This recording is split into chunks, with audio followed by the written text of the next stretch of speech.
I've just got a call from one of our regular customers, an elderly couple who are in a bit of a panic because they've got no power, it's snowing outside, they're getting cold, and the husband is really unwell anyway. I grabbed some test gear, some screwdrivers and hand tools and stuff, and just go over there and see if I can sort it out for them.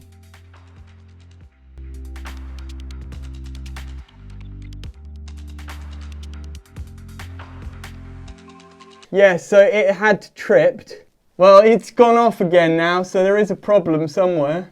So if I just try the sockets and the other circuits, and if we leave the heat pump off, you might find it'll stay on and it might be an issue with the heat pump.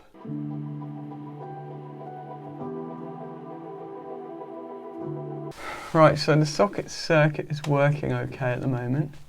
That feels a little bit loose. But if we just try the cooker circuit and see what that does, see if it trips. What's the other thing? Central heating.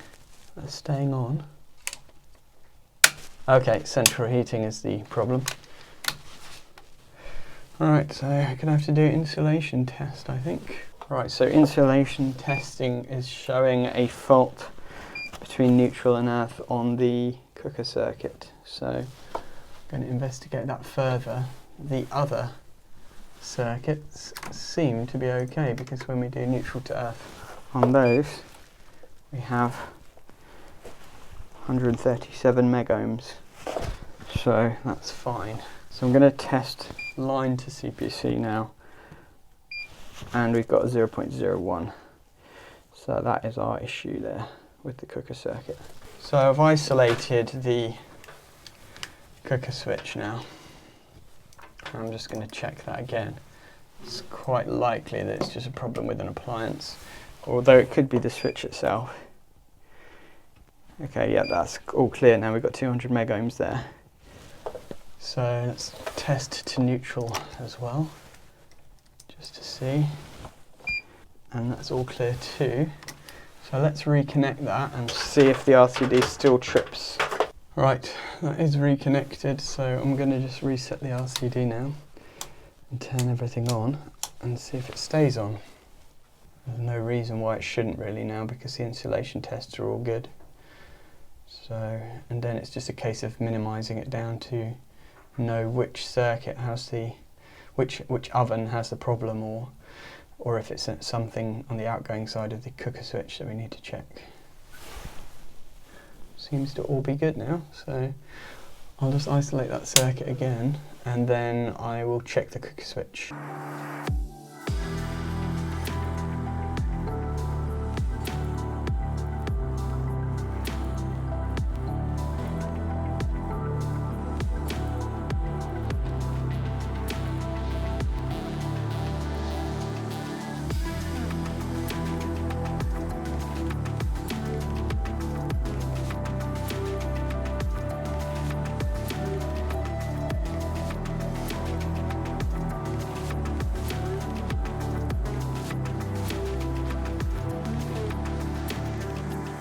So basically the issue is here with this little connection plate.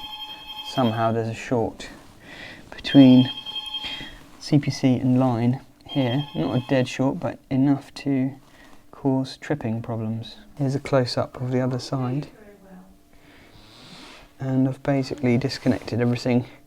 So I'm literally just testing between the CPC and the line terminals. And it's giving us a problem. So it's basically, I've disconnected all the wires from the back of this now and literally just tested between the terminals. Between the earth terminal and the line terminal, we've got 0.2 megohms.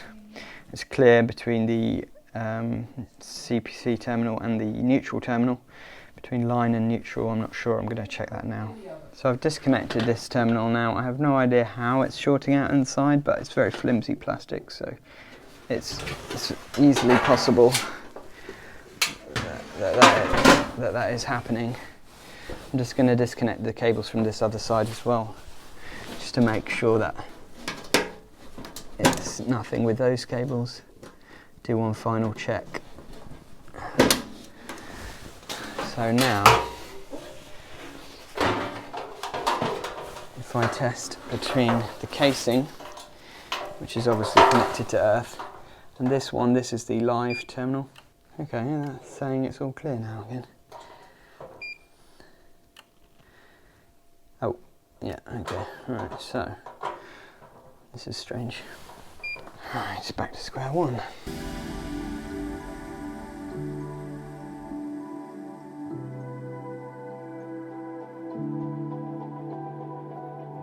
There could be a short in one of the elements and you would not know about it.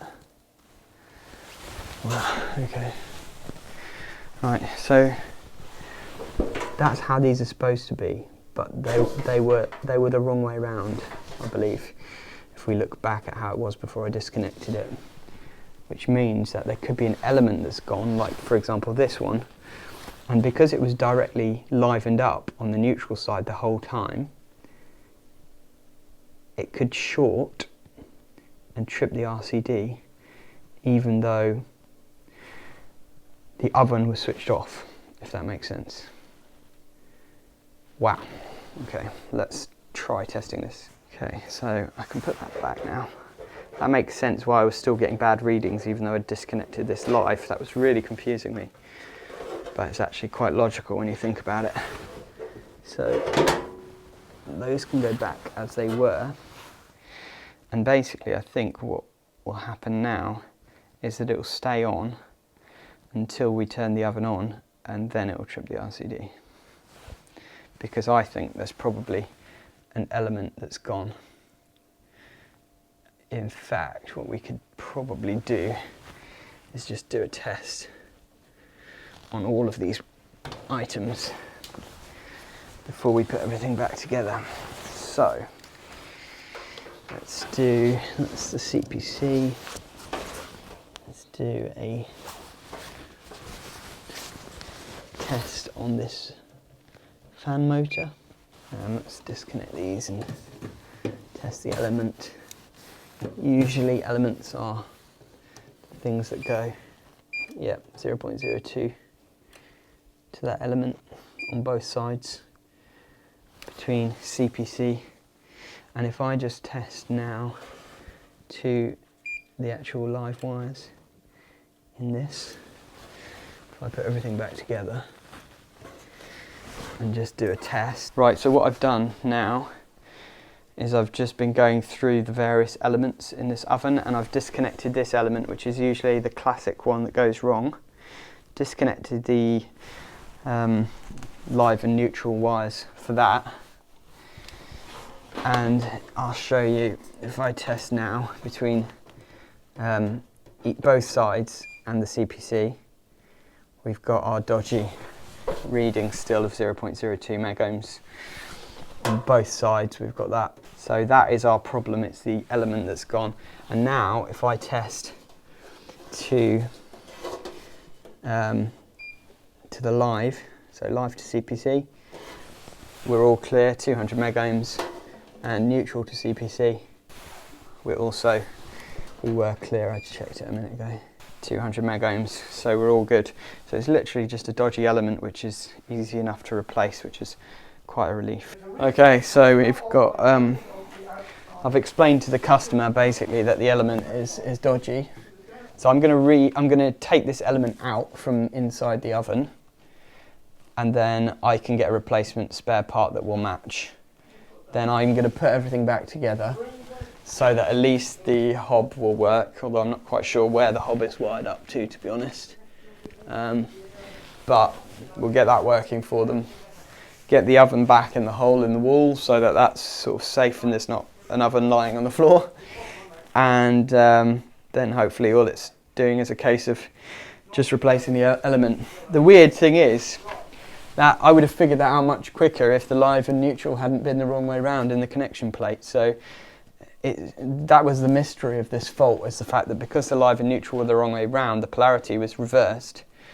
The fault was showing up even though none of the oven switches were on. Whereas usually that fault wouldn't show up, and it would be a case of as soon as you turn the oven on, pop, it would trip the RCD. And you'd know straight away what the fault was then. But in this case, manufacturing issue I think, because basically you know, this is how they'd done it right from when it was built. So probably whoever did it in the factory just didn't pop the wires on the right terminals, and that has resulted in all of this problem, which would have been so much quicker to find if they'd have got the polarity correct.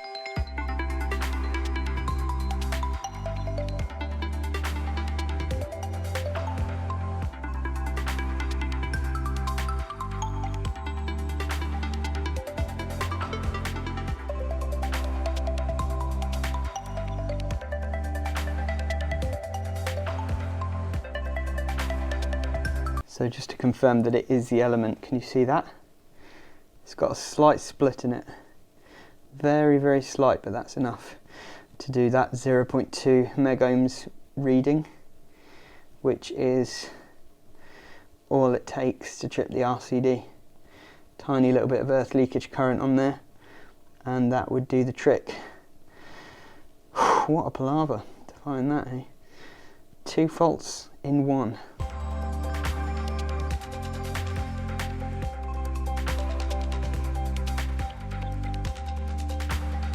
Okay, so that is the cover's back on in there. I'm just going to sort of make everything safe in here. I'm actually just going to leave it disconnected from this so that there's no power going to it at all until I can come back and replace the element.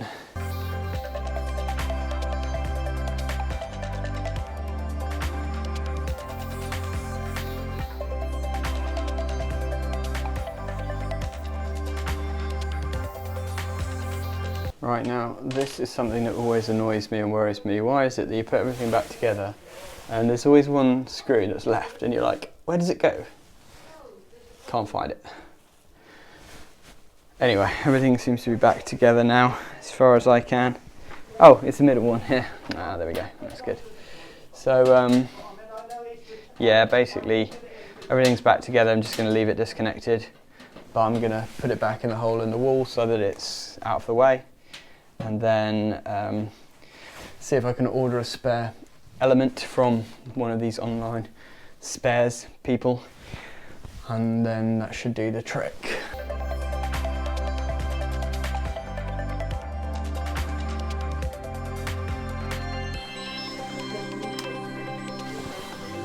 So that's back on now, and everything should work as expected now.